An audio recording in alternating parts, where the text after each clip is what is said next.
Okay, I completely filled another memory card, and it cut off at a really funny spot where I was talking. Well, I've been doing really deep breathing, and the longer I go, the deeper I go, and the more I focus, the more I can get. It gets more subtle and more subtle and more subtle and more real and more real. I can't explain. You can't explain a feeling. You can't explain a knowing. You can't explain a lot of stuff. But anyway, the way we evolved wasn't from a rib. It wasn't from any of that stuff that we've been told. But at the same time, if that's what you believe, that's what you believe, because that's happened somewhere too. Everything that we've heard as a story isn't just something that someone came up with in their head. It's something that was in the memory of the forever now, because the future of what's going to happen to us has happened somewhere in thought. I mean, this is like way too deep to go, and we don't want to go too deep into it because you don't want to know what your future is. You can do it, but then when you do it, you try to avoid it if it's bad, and you try to push it if it's good, and that's almost just like seeing a awesome thing for yourself and knowing you could do it, but then letting people distract you. It's the same thing.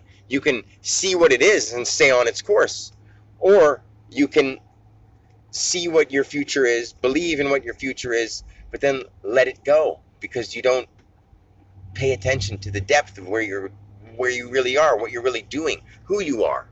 But through the course of what we call time, we see all those stars and all those planets and all those mishaps that were once things. They were every little small amoeba creature or molecule that thought its way into something new, into something bigger, into something bigger, into something bigger. A cat mates with a dog, a donkey mates with something medium sized that it could mate with. We all know that we're kinky and yee we all like are ready to produce and reproduce. That's like the life thing that we do. So when there wasn't the morals of human beings saying don't do this and don't do that, and now nature has its course. And why is that? Because it's been through it. And Earth is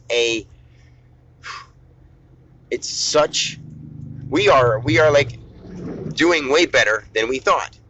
But we're talking about destroying ourselves, and we're making it so that we could. Why are we making things possible so that we could destroy ourselves, to say that we're fighting each other when we are one and the same? We just have different ideas from different plots of land. I mean, it's really that damn simple.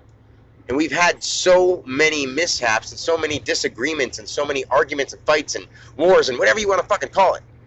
Competitions or, squabbles or rumbles or everything.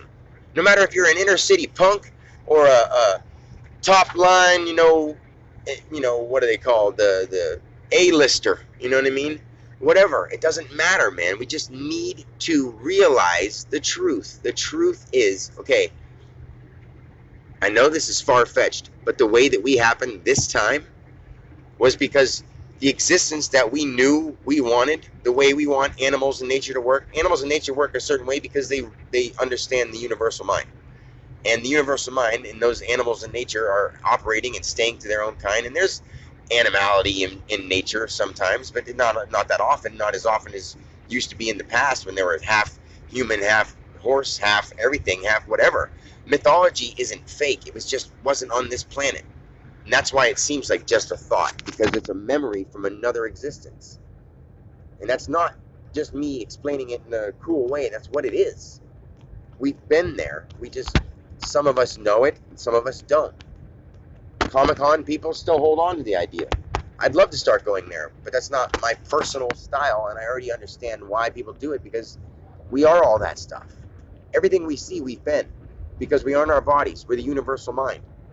We're just relaying it through our body and how we choose to interpret what we see around us and what we choose to involve ourselves with.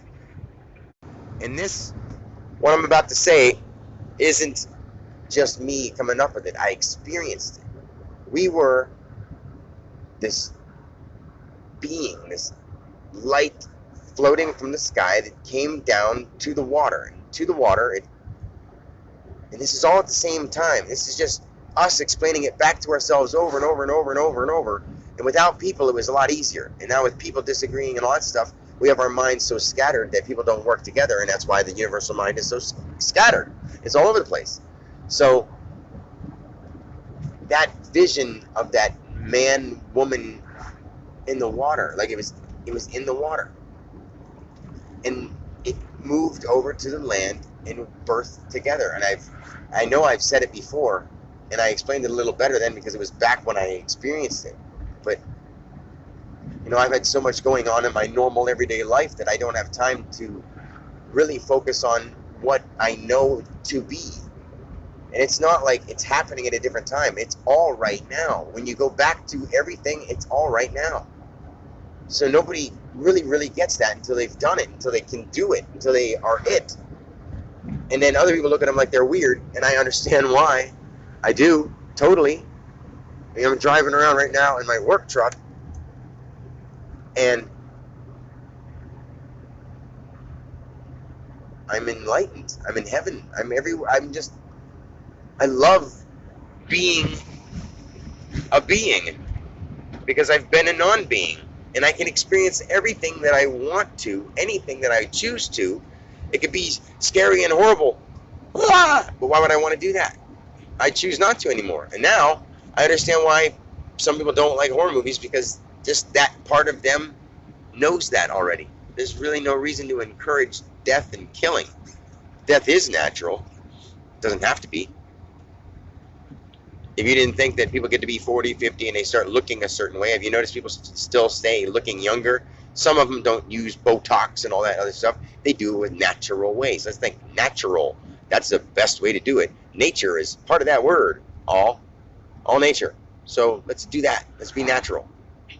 Let's quit acting rude to each other. And I know all this spiritual and the religious kind of stuff. I don't want to go too deep into it because it doesn't truly matter. If no one believes it, or people do believe it, we are where we are now. So all the stuff that happened to establish us in other project planets, did we come from other planets? Basically. But we didn't at the same time. We came from ourselves, but not our human self. So then people like the Sumerian who commented on my YouTube post the other day saying that we're all consciousness. Yeah, you're right. I say God, you say consciousness. Whoopie ding dong, man. It's even deeper than that. If you understood where I'm coming from, you wouldn't even fucking worry about words. It doesn't matter if I swear. It doesn't matter if I hum and chant mantras. Those things are awesome vehicles to get you there. And when you get there, you need nothing else, because you're it. And then you are blessed to go throughout the world like that. And it's a blessing even to be discriminated against by people who don't believe you, because that's all part of this experience. Are you true to your faith? Do you understand what wisdom and knowing really is? And are you going to let it go because other people don't get it? No, you're not.